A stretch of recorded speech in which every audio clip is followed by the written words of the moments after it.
네, 여러분 안녕하세요. 문세입니다.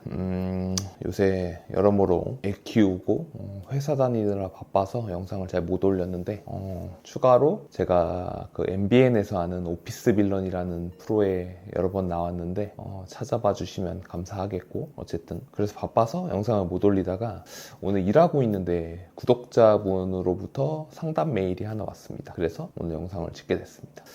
이 구독자분은 휘경자이를 청약을 받았는데 계약을 할까 말까 고민을 하면서 보내주었고요. 39타입 13평형에 당첨이 된 분입니다. 직업은 공무원이고 모은 시드머니는 4,300만 원 정도가 있고 분양가는 약 4억 정도가 된다. 분양가 공지가 3.5억에서 4.1억 정도니까 이분은 좀 보수적으로 여러 가지 옵션을 감안해가지고 4억 정도라고 말씀을 해주신 것 같아요. 질문은 당첨 포기하고 시드머니 모은다. 두 번째로 계약금 10% 내고 분양권 매도한다. 마지막으로 잔금하고 전세를 들여가지고 세입자를 드린다. 이런 것들이었는데, 나 같으면 어떻게 할까? 사실 이제 개인의 선택이기 때문에 제가 이렇게 해라 저렇게 해라 뭐가 맞다라고 말하기는 저도 굉장히 부담스럽습니다. 제가 그분의 인생을 책임질 수 있는 것도 아니기 때문에, 그치만 제 생각을 자유롭게 말하기 위해서 이 영상을 틀고, 언제나 구독자분의 상담에 대해서 저는 피드백을 드리지만 어디까지나 구독자분이 판단할 문제이고, 저는 제 생각을 말씀한다라는 게 제 생각입니다. 그렇기 때문에 어떤 책임을 져드릴 수는 없지만 제가 느끼는 제 생각을 말씀을 드린다라는 거를 깔고 말씀을 드리자면, 10평대 초반에 오피스텔이 4억짜리가 있나? 근데 도시형 생활주택이니 주상복합이니 타이틀 걸고 이상한 이름 걸고 있는 그런 집들, 아파트라고 신고만 하고 그런 거 말고 정말 제대로 된 몇백 세대 이상의 아파트 중에서, 심지어 이분이 청약에 된 거는 브랜드 명품 단지인 휘경자이 디센시아잖아요. 그런 데서 10평대, 심지어 오피스텔도 4억짜리가 찾기 힘든데 아파트가 4억짜리가 있나? 이런 기회가 있을까? 이런 생각이 들고요. 두 번째로 계약금 4천만 원만 내면 중도금 60%가 나오고, 이 분양 권리를 홀딩할 수 있는 레버리지 상품이 최근에 있나? 이거를 돌이켜보게 됩니다. 그리고 내년 3월 이후에는 매도가 가능할 수 있는 매물로 전환이 될 텐데요. 규제 지역이 아니기 때문에 마피가 뜨면 어떡하나 라고 하시는데, 풀피가 될 때까지 기다릴 수 있잖아요. 이런 생각이 좀 듭니다. 이분 직업이 공무원이라고 하셨는데, 공무원분의 장점인 거는 안정적이라는 거죠. 안정적은 무슨 의미냐? 매달 내 업무 퍼포먼스와 관계없이 급여가 지급이 된다라는 게 안정적이라는 겁니다. 그래서 사업하는 사람들보다 월급쟁이가 안정적이라는 거는 내 성과에 상관없이 안정적으로 꾸준히 매달 그 날짜에 월급이 나온다라는 게 안정적이라는 거겠죠. 이 말인즉슨 내가 낸 빚에 대해서 이자가 지불이 가능하고, 그 안정적인 걸 이용할 때는 계약을 한들 내가 어떤 이 이자를 지불하는 데 있어서 어려움이 없을 거라는 그런 장점이 있다고 말할 수 있고요. 시드를 더 모을까 하는데, 시드를 모아서 어디다 투자할 거냐? 코인이냐 주식이냐 부동산이냐? 어디에 투자를 해야 내가 은행 이자보다 더 높은 수익을 안정적으로 얻을 수 있느냐라고 했을 때, 부동산보다 주식이냐 주식보다 코인이냐, 본인이 잘 생각해 봐야 되는데 답은 여러분들이 알고 있을 거라고 생각이 들고, 1,000만 원, 그러니까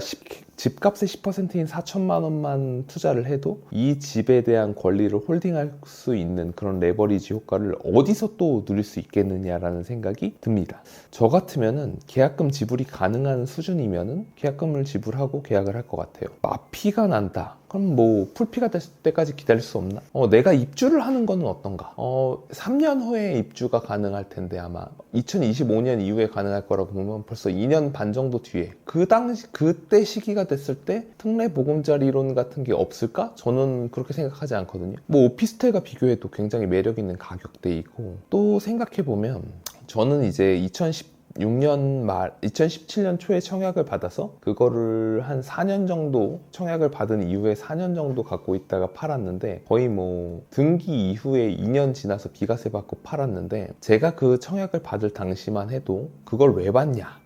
그래서 저는 내가 거주하려고 받는다, 그걸로 돈을 벌기 위해서라기보다는 나도 집이 필요하니까 이렇게 말을 했었는데 본의 아니게 어떻게 하다 보니까 그게 굉장히 가격이 많이 올랐고, 그 요새 사람들이 관심을 안 갖기 때문에 이 사연자를 보내주신 구독자분이 당첨이 된 거라고 저는 생각을 하거든요. 만약에 부동산 가격이 다 오르고 그런 확신을 갖고 있는 시대였으면 경쟁률이 올라갔을 텐데 과연 당첨이 가능했겠느냐 이런 생각도 들고요. 그래서 저는 나 같으면 계약을 할 것 같은데, 어쨌거나 계약을 하셔라라는 말이 절대 아니고 제가 구독자분에게 절대 책임을 지는 게 아니기 때문에 제 생각을 그냥 이야기한다면, 과연 시드머니를 모아서 어디에 투자해서 이 같은 조건으로 수익을 얻을 수 있느냐라는 생각이 듭니다.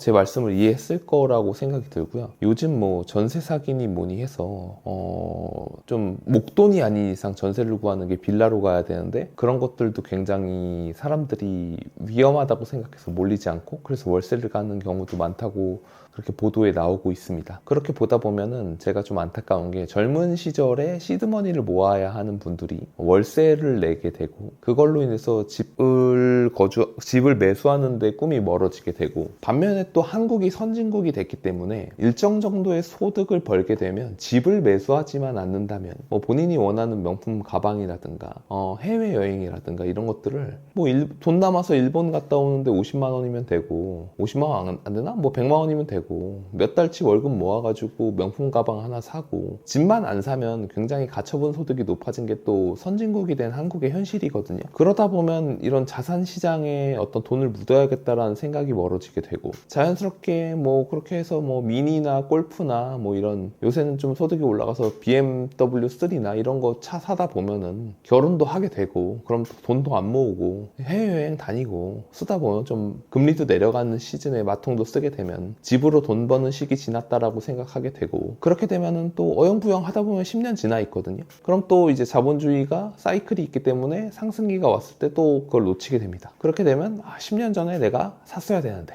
라고 하게 되는 패턴이 지난 10년, 15년 사이에 벌어졌던 일들이거든요. 여러분의 선배들이 2007년, 2008년, 2009년에 겪었던 일들이 지금 다시 생기고 있는 거죠. 그때 당시에 2010년에 왕십리 센트라스 59 타입, 34 타입 뭐 이런 거, 40 타입 이런 것들 다 미분양 나고 미계약 나서 저거 왜 사라고 했는데, 물론 이 사연 주신 분도 안타까운 게 84 타입, 9평 타입이면은 굉장히 좋았을 텐데 그렇지 않은 39 타입이기 때문에 좀 아쉬운 게 있죠. 그렇지만 자산 시장에 눈을 떼고 소비 시장으로 눈을 돌리면 우리나라는 굉장히 먹고 살는 걸 떠나서 소비를 하기 좋은 나라거든요. 선진국이 되었기 때문에 집만 안 사면 목돈 들어갈 곳이 별로 없고, 그에 반해서 소득은 일정 정도 높고 안정적이기 때문에 이거저거 인생을 즐길 여지가 굉장히 많습니다. 만약에 이분이 지금까지 모아둔 돈으로 여기다 계약을 하면은 삶이 고달플 수 있어요. 친구들은 차도 사고 외제차도 사고 국산차도 사고 뭐 해외여행도 다니고, 근데 나는 이거 계약하느라 현금 없고, 근데 그런 비루한 시절을 견디지 않고 자산을 축적한 분들은 제가 알기로는 없거든요. 금수저가 아닌 이상. 그래서 본인 입장에서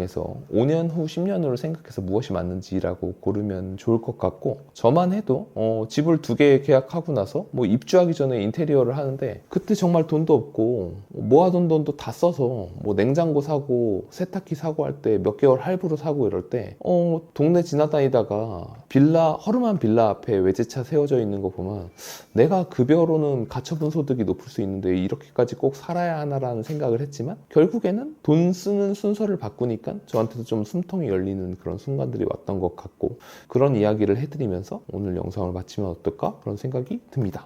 아무튼 오늘도 긴 영상 시청해주셔서 감사합니다. 오늘도 수고하셨습니다.